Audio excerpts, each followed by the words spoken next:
Sindh high court ने Pakistan peoples party के रहनुमा और साबिक मुशीर पेट्रोलियम डॉक्टर आसिम हुसैन के 2 रेफरेंसेस में जमानत मंजूर कर ली है। डॉक्टर आसिम हुसैन को करप्शन के इल्जामात में हिरासत में लिया गया था और वो तवील मुद्दत से जेरे हिरासत थे। डॉक्टर आसिम हुसैन के वकील ने अदालत में मुतादिद बार इस्तदा की थी।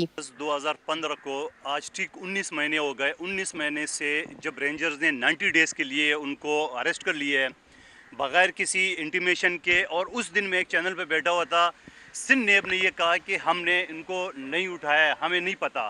तो वफाक नेब किसके अंडर है? सिंध नेब के हवाले से जो बात हो रही है वफाक के हवाले से तो आपको बखूबी ज़ाहिर है। फिर 90 दिन और फिर उसके बाद रिमांड, और रिमांड के दौरान जो उसको बीमारियां लायक हो गई है उसका हर जाना, उसके खिलाफ केस, उसका इल्ज़ाम किसके खिलाफ हम करेंगे ये आप सब बखूबी जानते हैं। डॉक्टर आसिम पर 479 अरब रुपए की करप्शन के 2 रेफरेंसेस दायर थे, जबकि दहशतगर्दों का इलाज करने का इल्जाम भी आयद किया गया था, जिसमें उनकी जमानत हो चुकी थी।